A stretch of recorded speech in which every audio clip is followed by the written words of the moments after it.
يا ربي بالمصطفى بلغ مقاصدنا واغفر لنا ما مضى يا واسع الكرم.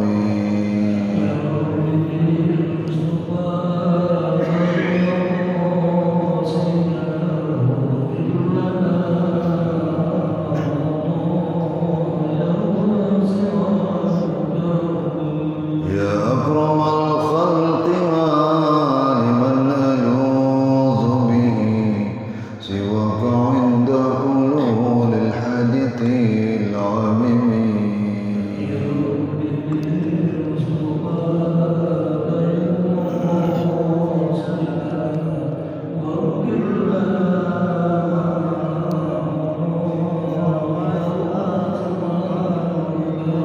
ولن يضيق رسول الله جاهك بي إذا الكريم تجلى باسم منتقم.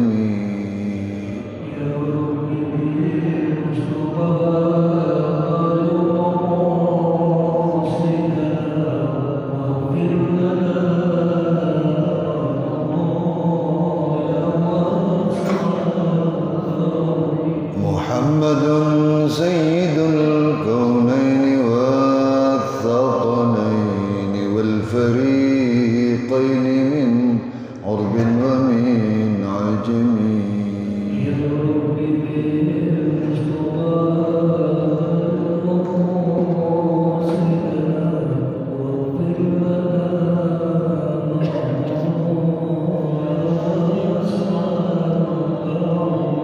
هو الحبيب الذي ترجى شفاعته لكل هول من الأهوال مقتحم.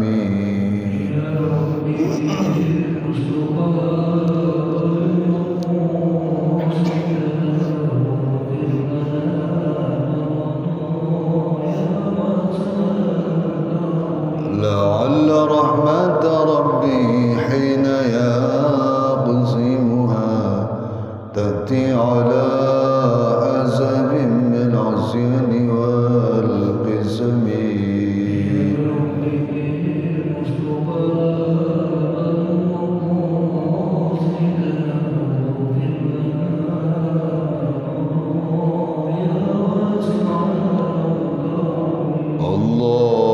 اللهم صل وسلم وبارك عليه وعلى آله إلى حضرة النبي المصطفى رسول الله محمد بن عبد الله وعلى آله وصحبه أزواجه وذرياته وأهل بيته الكرام، ثم إلى مؤلف هذا الكتاب وإلى أرواح مشايخنا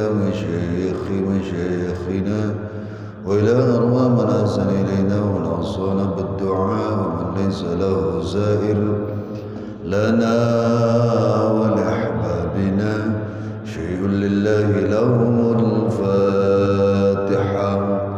أعوذ بالله من الشيطان الرجيم. بسم الله الرحمن الرحيم. الحمد لله رب العالمين الرحمن الرحيم مالك يوم الدين. إياك نعبد وإياك نستعين. اهدنا الصراط المستقيم صراط الذين أنعمت عليهم غير المغضوب عليهم ولا الضالين. رب اغفر لنا ولوالدينا آمين. بسم الله الرحمن الرحيم. الحمد لله رب العالمين والصلاة والسلام على أشرف الأنبياء والمرسلين وعلى آله وأصحابه أجمعين. وبسندنا المتصل للمؤلف رحمه الله وأدم النفع به وببركات علومه وبنا وبكم في الدارين آمين. رضي الله عني وعنكم. قال تعالى في محكم تنزيله وهو أصدق القائلين. أعوذ بالله من الشيطان الرجيم. بسم الله الرحمن الرحيم. Allahu latifun bi'ibadihi yarzuqu man yasha'u wa huwal qawiyyul aziz. Man kana yuridu harthal akhirah nazid lahu fi harthihi wa man kana yuridu harthad dunya nu'tihi minha wa ma lahu fil akhirati min nasib. Wa qala Rasulullah sallallahu alaihi wa alihi wasallam fi hadits syarif, Bismillahirrahmanirrahim, Atani Jibril Lailatul Nisfi min Sya'ban wa qala ya Muhammad hadhihi lailatun tuftahu fiha abwabus sama' wa abwabur rahmah faqum wa salli warfa' ra'saka wa yadayk ila as-sama'. Faqultu ya Jibril ma hadhihi al-lailah? Faqala hadhihi lailatun yuftahu fiha 300 babin min ar-rahmah fayaghfirullahu ta'ala li jami'i man la yushriku billahi syai'an. Sadaqallah wa sadaqa Rasulullah sallallahu alaihi wa alihi wasallam. Hadirat al-asatizah al-ajilla wal hadirin wal hadirat al-ahibbah, mari sama-sama kita panjatkan puji dan syukur kehadirat Allah Subhanahu wa taala, Zat yang telah menganugerahkan dan melimpahkan begitu banyak karunia dan nikmatnya kepada kita semua, terutama karunia dan nikmatnya berupa iman dan Islam serta sihah dan afiat. Dan tentu saja berkat terpadunya beberapa nikmat tadi, maka dengan mudah, dengan ringan kita dapat melangkahkan kaki, mengayunkan tangan menuju tempat penuh barakah ini dalam rangka menunaikan salah satu tugas kita, yaitu talabul ilm.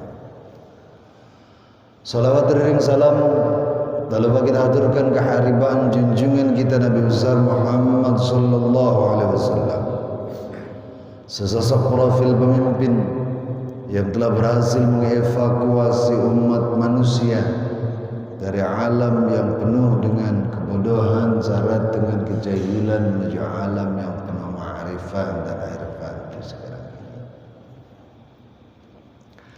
Hadirin, kajian kita pagi ini akan membahas tentang fadilah syahr Sya'ban al-Mu'azzam. Pada surah Asy-Syura, Allah Subhanahu wa taala berfirman, Allahu latifun bi'ibadihi yarzuqu man yasha. Allah adalah zat yang maha lembut terhadap hamba-hambanya. Yarzuqu man yasha, Dia memberikan rezeki kepada siapa saja yang Dia kehendaki. Wa huwal qawiyyul aziz, dan Dia adalah zat yang maha kuat, maha perkasa, lagi maha agung. Man kana yuridu hartal akhirah, barang siapa yang menginginkan cocok tanam terkait masalah akhirat, nazid lahu fi harthi, maka pasti akan kami tambahkan dalam cocok tanamnya tersebut. Wa man kana yuri harthad dunya nutihi minha wa ma lahu fil akhirati min nasib.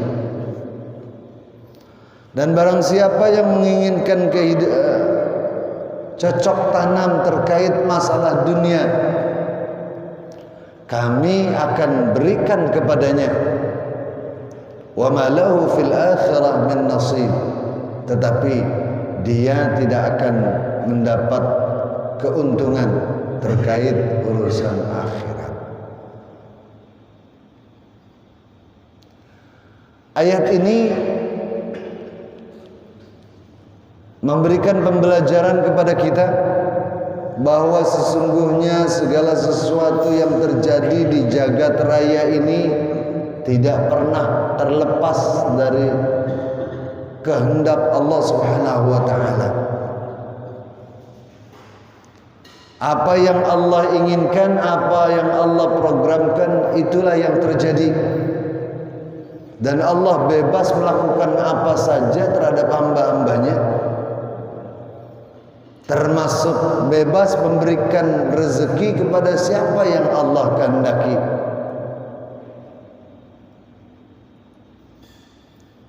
Kalau sudah Allah tentukan kita akan mendapat rezeki, berapapun orang yang menghalangi kita untuk mendapatkan rezeki tersebut, maka tetap rezeki itu akan menjadi milik kita. Tetapi sebaliknya, ketika Allah belum menentukan rezeki tadi sebagai milik kita, maka semaksimal apapun upaya yang kita lakukan, tidak akan sampai kita pada rezeki tersebut. Oleh karenanya, dalam setiap berusaha, dalam setiap melakukan sesuatu, kita diminta sebagai pelengkap dari ikhtiar kita adalah berdoa kepada Allah Subhanahu wa taala. Karena kan kita hanya bisa berusaha, kita hanya bisa berupaya, yang menentukan usaha dan upaya kita adalah Allah. Meski kadang dalam prediksi kita terkait mencari rezeki, kita anggap rezeki kita ini sudah di depan mata, sudah tinggal selangkah lagi. Biasanya kalau udah kayak gini kita udah ngitung apa? Ngitung keuntungan. Padahal rezeki belum di tangan, sudah ngitung keuntungan, bahkan udah berencana mau beli ini, beli itu, beli honor dan seterusnya. Tapi ternyata pada akhirnya Allah tentukan bukan rezeki kita. Sampai nggak ke tangan kita? Nggak akan sampai. Dan biasanya kalau sudah kayak begini kita mencari kambing hitam, mencari penyebab kegagalan. Gara-gara si anu mestinya dapat rezeki jadi nggak jadi. Atau gara-gara ada sekelompok orang yang memang iri dan dengki kepada kita, mestinya kita dapat rezeki jadi batal dapat rezeki. Padahal kalau kita renungkan lebih jauh, betul nggak apa yang kita prasangkakan ini? Belum tentu betul. Kenapa? Karena ketika rezeki itu tidak sampai kepada tangan kita, maka berarti memang Allah tidak menentukan menjadi milik kita. Oleh karenanya, ketika kita berusaha, diperintahkan oleh Allah lewat lisan Rasulnya, selain berusaha, kita juga harus berdoa. Karena yang menentukan usaha kita berhasil atau tidaknya bukan kita, tetapi yang menentukannya adalah Allah Subhanahu wa taala.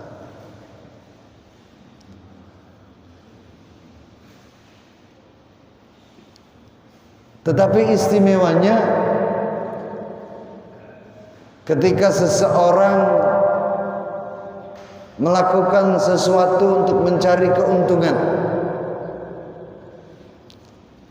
katakan dia bercocok tanam, bertani,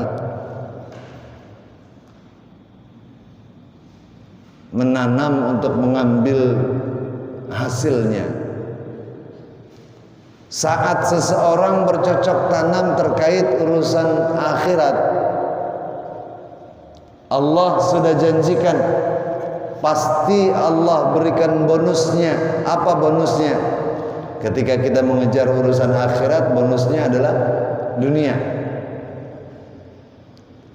Artinya ketika kita meningkatkan kualitas ibadah kita kepada Allah Subhanahu wa taala, kita tunduk dalam kepasrahan dan kesabaran saat beribadah kepada Allah, maka bonus Allah akan memberikan kecukupan pada kita. Dan ini janji Allah. Janji Allah adalah janji yang selalu ditepati. Allah itu kalau berjanji tidak pernah ingkar seperti kita. Kalau kita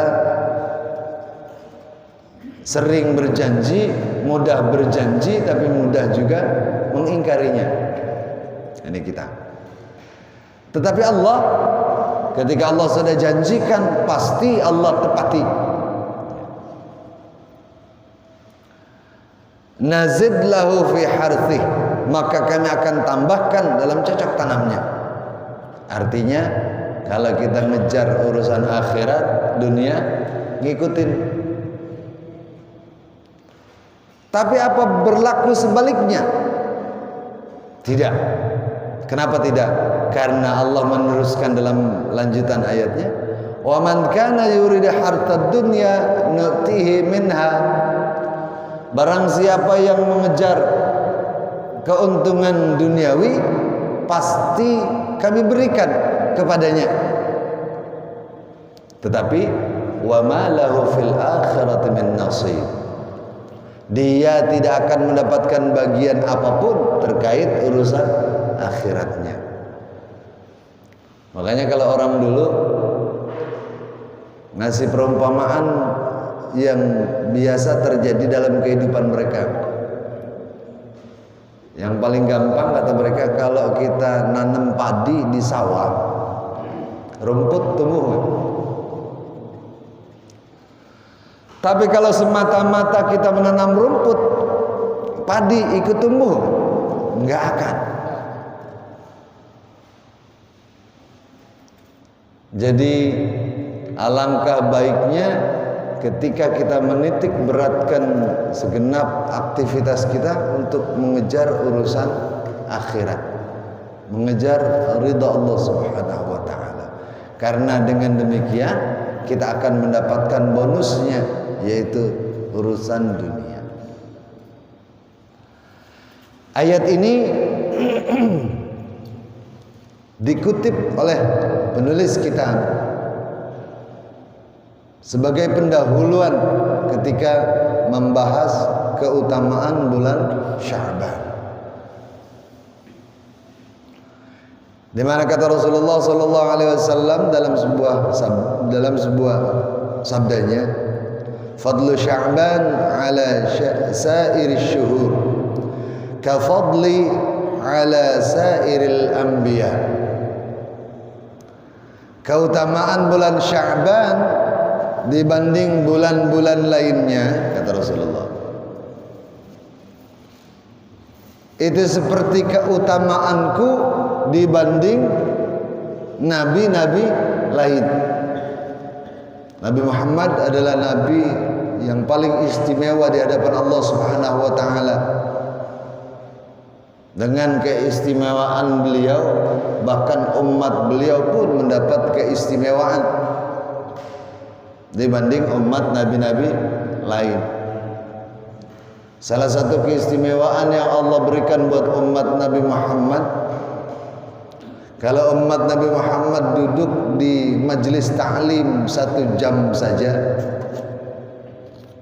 itu pahalanya setara dengan upaya yang begitu berat bagi umat Nabi yang lain. Dalam satu riwayat ada yang menyatakan duduk 1 jam di majelis ilmu itu sama pahalanya dengan 70 rakaat salat sunnah. Pernah salat sunnah 70 rakaat? Pernah belum? Enggak ada yang jawab.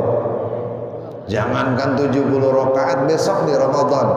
Biasanya kalau Ramadan paling banyak kita tarawih berapa rakaat? Paling banyak juga 23 rakaat. Kalau ada imam yang mengimaminya nyantai, apalagi bacanya lambat. Padahal kan yang bagus itu sholat jangan terlalu cepat, pelan supaya bacaannya bagus dan bisa memberikan hak-hak huruf Al-Quran. Cuma kalau terlalu lambat banget, ada nggak yang gerutu?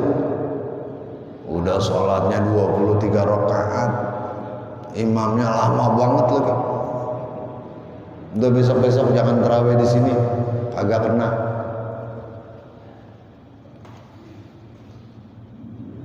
(23 rakaat). Apalagi kalau sampai 70 rakaat. Surahnya panjang-panjang. Ini kayak sesuatu yang istimewa. Nisfu Sya'ban udah di sini. Udah semalam.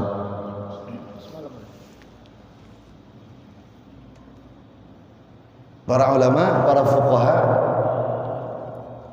dalam mengajari kita untuk mengistimewakan malam nisfu Sya'ban itu, diantaranya mendirikan salat sunnah.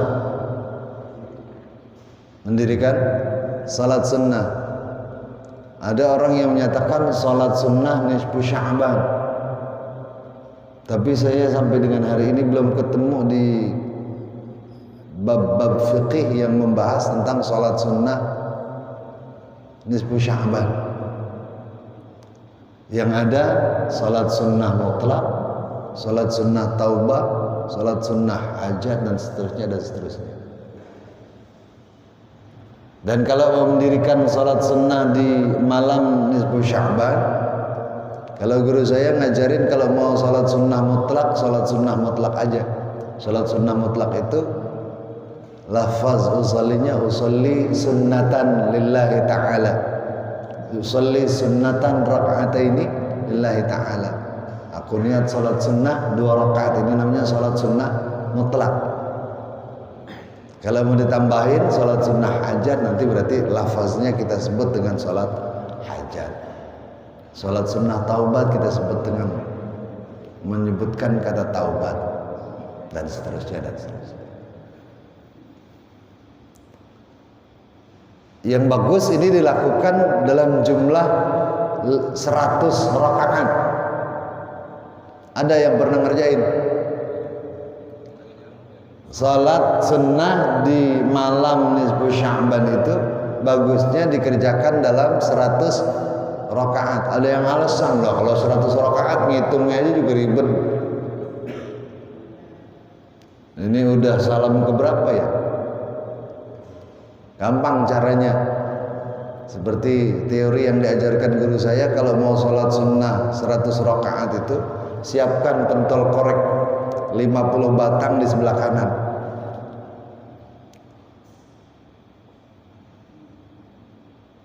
Mulailah salat, takbir, kemudian baca Fatihah. Setelah Fatihah Al-Ikhlas, rakaat pertama dan rakaat kedua sama-sama baca surat Al-Ikhlas.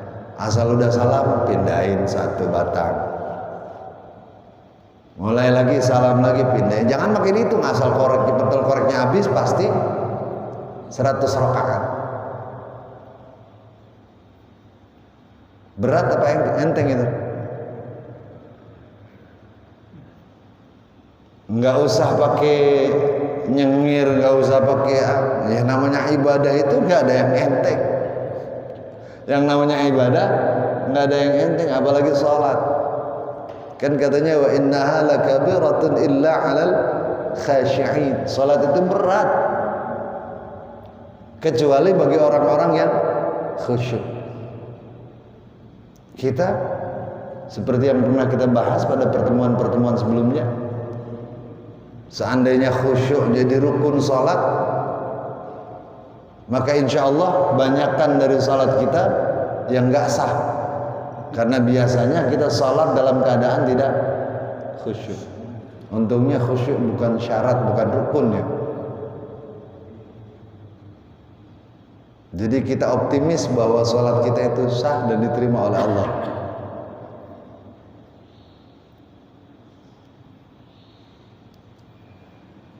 Nah, ketika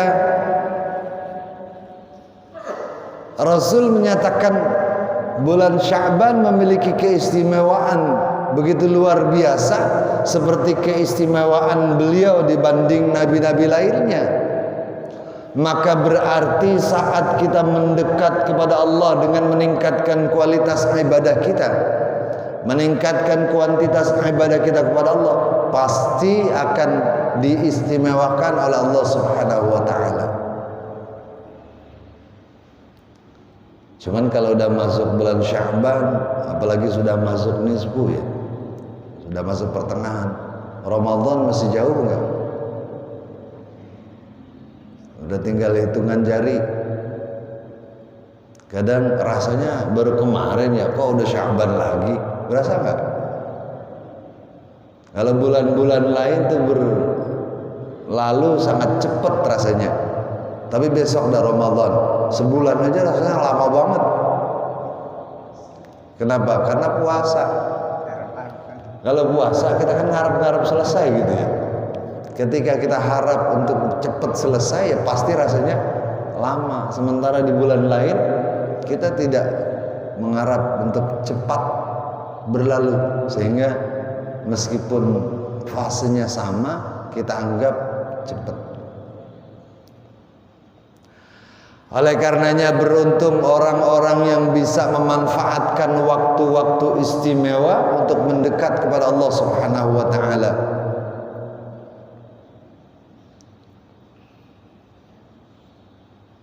Dalam riwayat lain Rasulullah sallallahu alaihi wasallam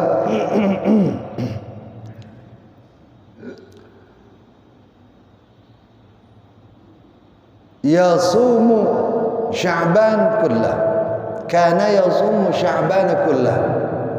Rasulullah di bulan Sya'ban meningkatkan kuantitas ibadahnya dengan berpuasa sebulan penuh. Ini satu riwayat. Dalam riwayat lain ketika ditemukan riwayat yang diriwayatkan oleh Sayyidah Aisyah, beliau bersabda, "Idzan tasafa Sya'ban fala tasumu." Kalau Sya'ban sudah masuk pertengahan, sebaiknya jangan berpuasa. Nah, ini buat level kita nih, level orang awam. Kenapa jangan berpuasa? Karena sebentar lagi masuk bulan Ramadan. Sebaiknya kita menyiapkan diri untuk melaksanakan ibadah yang wajib, yaitu puasa pada bulan Ramadan. Tapi kalau rasanya kuat, rasanya sehat, rasanya tidak apa-apa, kalau mau puasa 3 bulan penuh nggak apa-apa juga. Dari Rajab puasa 1 bulan penuh, Sya'ban puasa 1 bulan penuh, Ramadan puasa 1 bulan penuh. Ada nggak yang begitu Kang Haji? Kagak ada. Rasanya mau kagak ada udah. Seminggu mungkin ada. Ya paling kalau kita ketemu bulan Rajab 1-2 hari puasa masih mendingan lah. Ketemu bulan Sya'ban 1-2 hari puasa, ada yang enggak puasa sama sekali. Bahkan nggak tahu kalau udah masuk bulan Rajab, udah masuk bulan Sya'ban. Ada juga yang kayak gitu.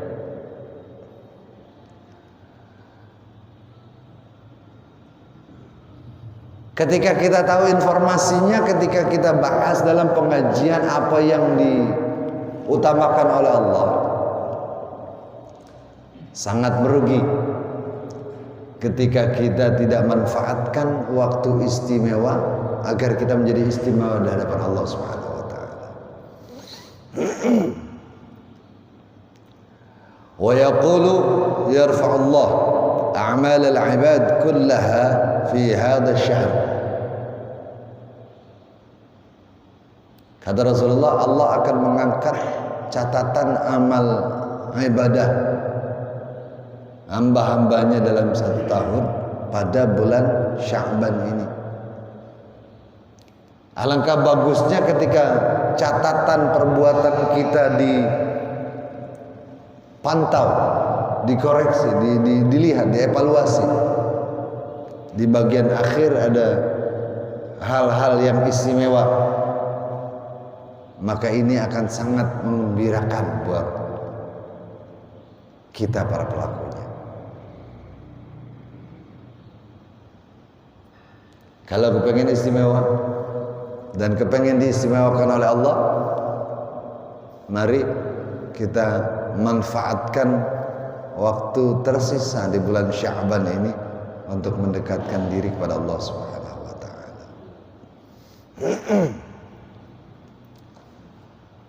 Sampai kemudian beliau pernah bertanya pada para sahabat, "Atadrun lima sumia Sya'ban?" Qalu Allahu wa rasuluhu a'lam.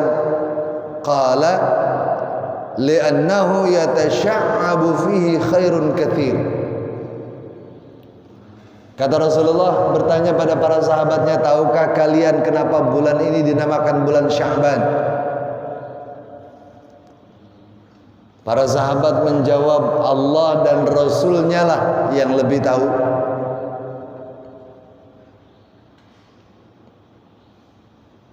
Kemudian Rasulullah memberikan keterangan, karena di bulan ini Allah akan melipat gandakan kebaikan dengan lipat ganda yang begitu besar. Amal yang dilakukan oleh hamba-hamba Allah di bulan Sya'ban ini akan dicabang-cabangkan, dilipat gandakan. Jadi kalau kita berniaga, kita berdagang, selalu kita mengharap keuntungan. Kalau orang dagang cari keuntungan, pengennya untung besar apa untung yang kecil? Saat kita mencari keuntungan, pasti kita mencari keuntungan yang besar.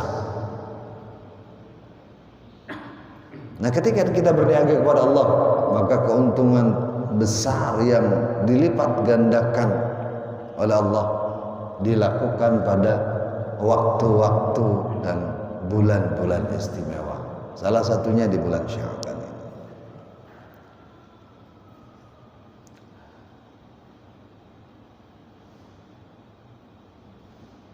Dalam riwayat lain, an Abi Hurairah radhiyallahu anhu annahu qala alaihi salatu wassalam, atani Jibril lailatan nisfi min Sya'ban. Satu saat malaikat Jibril datang kepadaku, kata Rasulullah, pada malam nisfu Sya'ban. Perlu diingat bahwa malam nisfu Sya'ban itu boleh hari ke-14 malam ke-15, boleh juga hari ke-15 malam ke-16. Kalau yang semalam nggak sempat baca Yasin 3 kali, masih ada kesempatan ntar malam. Kalau yang semalam nggak sempat melaksanakan sholat sunnah 100 rakaat, masih ada kesempatan ntar malam. Yuk niat dari sekarang. Kalau semalam udah baca Yasin 3 kali, maka malam ini kita akan mendirikan sholat sunnah 100 rakaat. Niat aja. Kan kalau kebaikan itu baru niat juga udah dapat pahala kan gitu. Tapi jangan sengaja niat doang. Mau gorong-goroin Allah, Allah digoro-goroin. Tahu goro-goroin?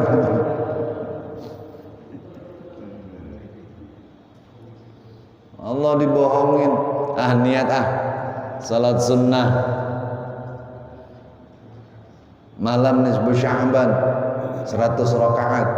Oh, malaikat udah nyatet. Padahal malaikat tahu apa yang di hati kita, apa yang ada di hati kita. Tapi masih ditunggu sampai kesempatannya berlangsung. Saat dikerjain, oh berarti bener juga ini anak pondok umum ini. Niatnya ternyata kuat. Dapat dia pahala. Tapi begitu enggak dikerjain, cuma niat doang, emang dasar akal bulus.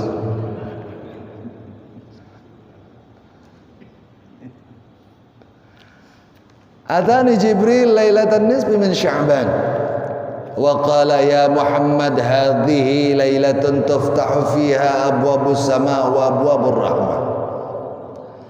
Satu saat malaikat Jibril datang padaku pada malam nisfu Sya'ban.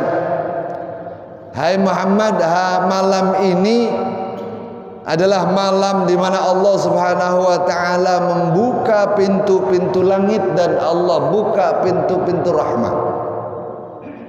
Artinya kalau ada yang berdoa di malam ini, penghalangnya sudah dibuka oleh Allah.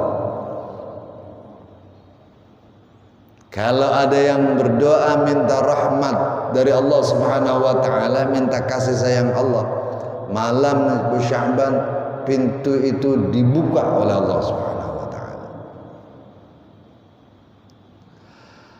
Faqum wa shalli warfa' ra'saka wa yadayka ila sama.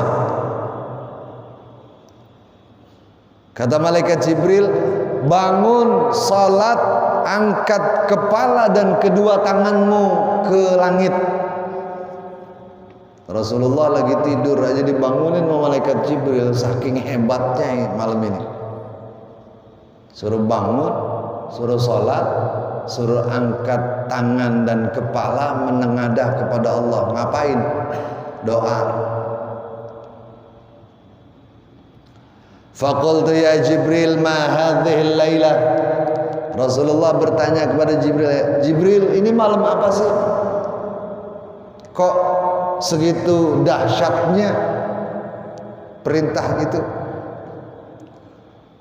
Faqala hadhihi lailatun yuftahu fiha 300 babin minar rahmah.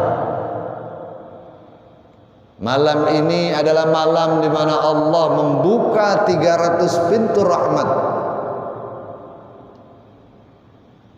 Banyak atau dikit? Rahmat Allah bisa enggak kita bandingin sama kontrakan? Kalau punya kontrakan 300 pintu, seneng enggak? Padahal satu pintu kontrakan itu kalau dibanding dengan rahmat Allah, sebanding enggak kira-kira? Rasanya enggak. Tapi kita lebih bangga punya 300 pintu kontrakan ketimbang meraih 300 pintu rahmah yang Allah sudah buka. Fayaghfirullah ta'ala li jami'i man la yusyriku billahi syai'a. Maka pada saat itu Allah akan ampuni segenap dosa-dosa hambanya. Bagi hamba-hamba yang tidak pernah menyekutukan Allah kepada apapun.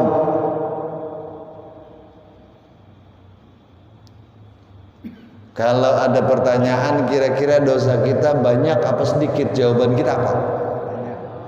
Banyak. Sadar kalau dosa kita banyak. Kita kan kadang-kadang sadar doang, ngaku doang. Dosanya banyak apa? Banyak. Terus apa yang dikerjakan? Taubat enggak, istighfar enggak, tapi nyadar dosanya banyak. Apa jurus andalannya? Dasaran Allah Maha Penerima Taubat, Allah Maha Pengampun, ntar juga diampun. Benar, memang Allah Maha Penerima Taubat. Benar, memang Allah Maha Pengampun.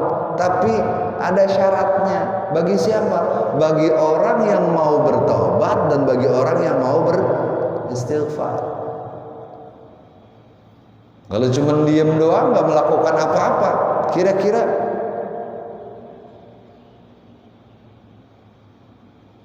disebut orang yang taubat nggak?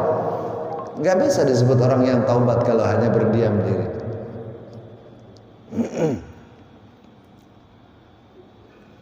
Nah, apalagi kalau hal-hal yang baik itu seperti taubat, istighfar, sholat dan seterusnya kita lakukan pada waktu yang istimewa, di mana Allah telah janjikan lewat lisan Rasulnya akan melipat gandakan pahalanya dibanding bulan-bulan lain mengingat bulan ini, bulan yang diistimewakan oleh Allah Subhanahu wa taala. Maka sangat beruntung orang yang memanfaatkan kesempatan ini dengan baik dan benar. Itu artinya kalau yang diem aja, nggak mencari apa yang Allah janjikan dan apa yang Allah siapkan, adalah orang-orang yang rugi. Silahkan pilih, mau termasuk dalam kelompok orang yang beruntung atau termasuk dalam kelompok orang yang merugi.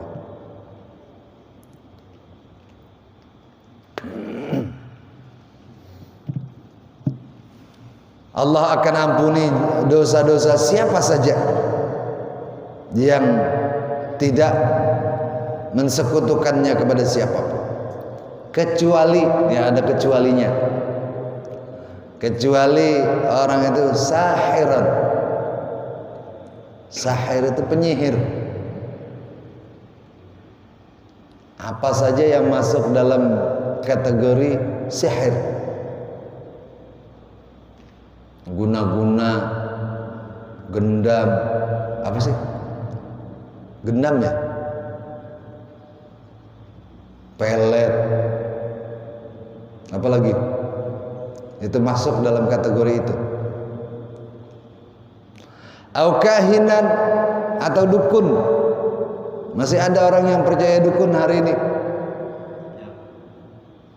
Cuman kan kalau ditanya, hari gini masih berdukun, padahal dia sendiri sering datang ke dukun. Mulutnya doang ngomong sok modern, hatinya masih jahiliyah.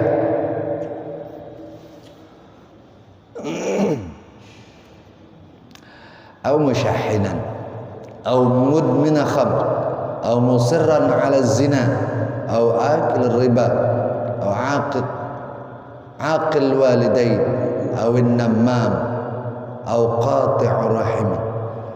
Qati'ur rahim termasuk yang tidak dapat memperoleh apa yang dijanjikan Allah. Orang yang meresahkan di kalangan masyarakat, kayak perilakunya meresahkan gitu, kayak rampok, merampas harta orang lain. Kalau sekarang begal kira-kira gitu ya. Ada lagi yang juga meresahkan, geng motor.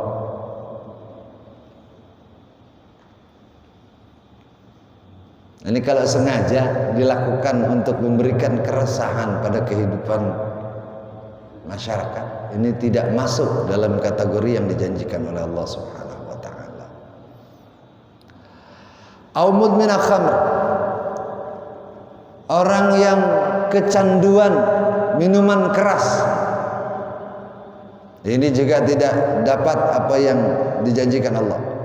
Au musirran ala zina, orang yang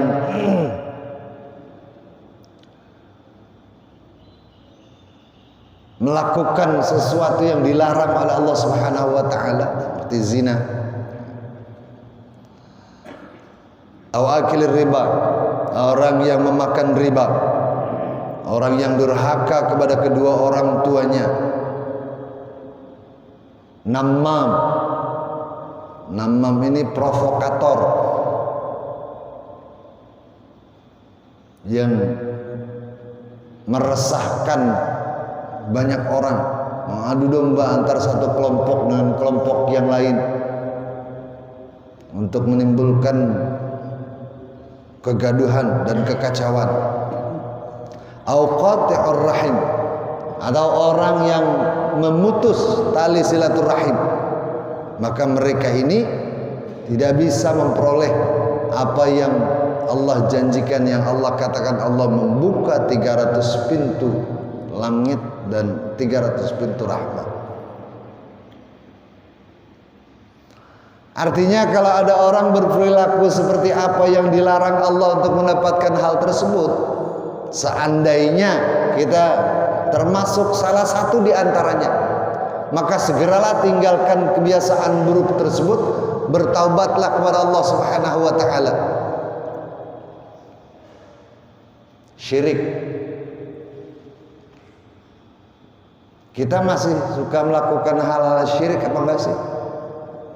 Bahkan kita pernah bahas dalam pertemuan sebelumnya. Para ulama tauhid mengkategorikan syirik itu menjadi dua kategori. Ada syirik jali, ada syirik khafi. Bahkan Al-Ghazali setuju dengan pembagian syirik ini. Ada syirik yang jelas-jelas menyekutukan Allah, ada syirik yang samar. Kalau orang percaya ada kekuatan lain selain kekuatan Allah yang bisa melindungi dirinya, ini masuk dalam kategori syirik.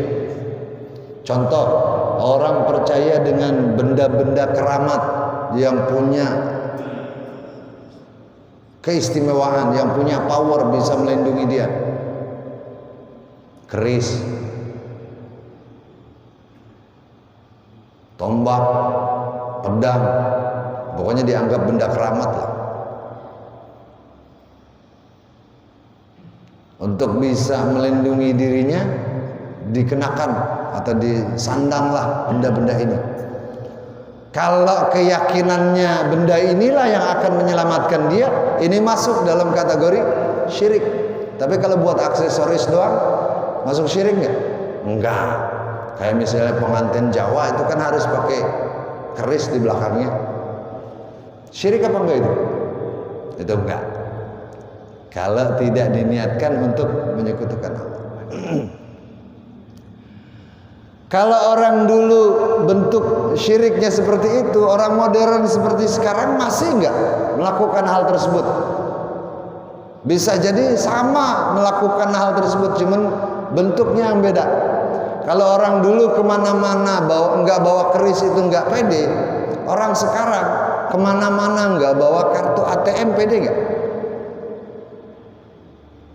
Kalau dia punya anggapan kalau udah ada ini tenang, kemanapun insya Allah beres urusan. Hati-hati, ini bisa masuk dalam kategori syirik khafi, syirik yang samar. Oleh karenanya menempatkan niat yang baik dan melakukan sesuatu dengan ilmunya ini menjadi lebih baik untuk bisa kita lakukan dan barangkali akan memberikan hasil yang lebih bagus. Termasuk ketika kita mengambil keistimewaan yang diberikan oleh Allah, kalau kita tahu ilmunya, ini akan jauh lebih baik ketimbang sekedar ikut-ikutan.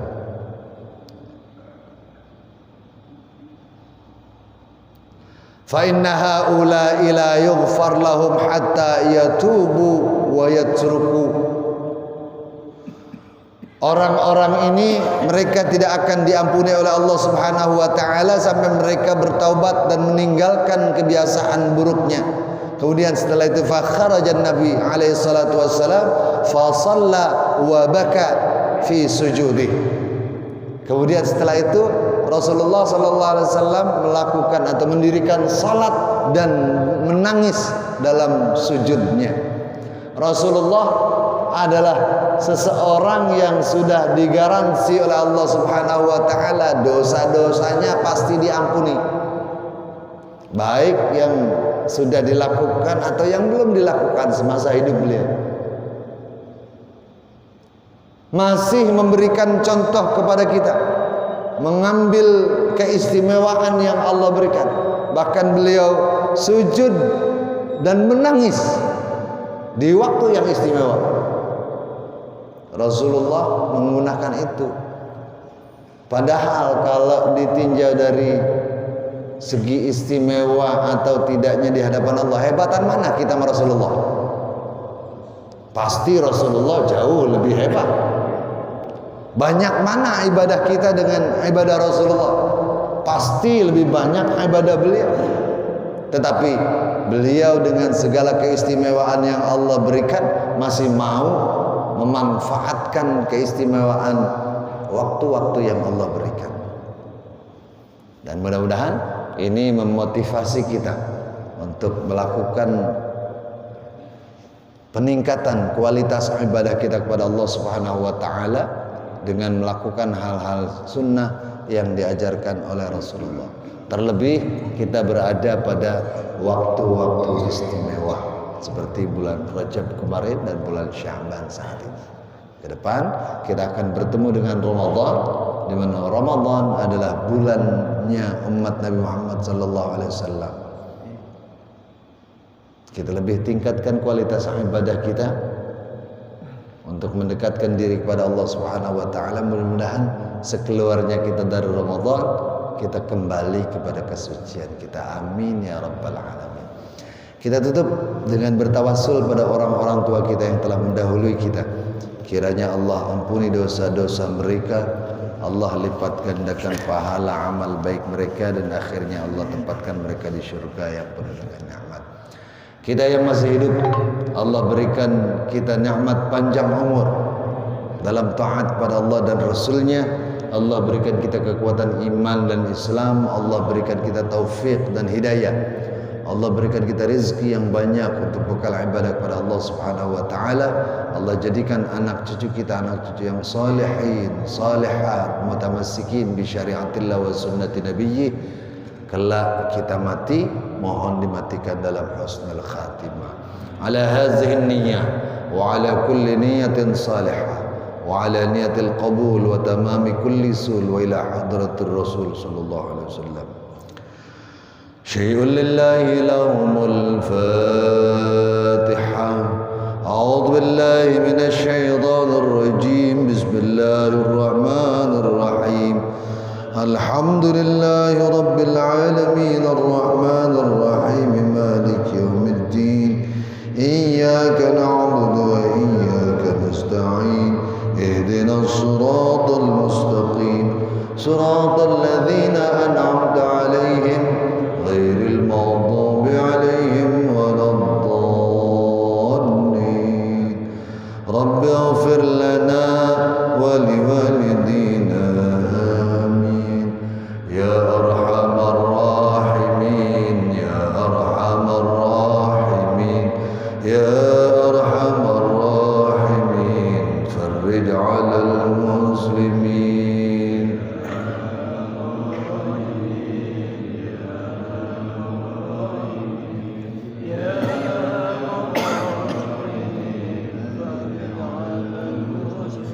Ya Rabbana ya Karim, ya Rabbana ya Rahim, Antal Jawadul Halim wa anta ni'mal mu'in.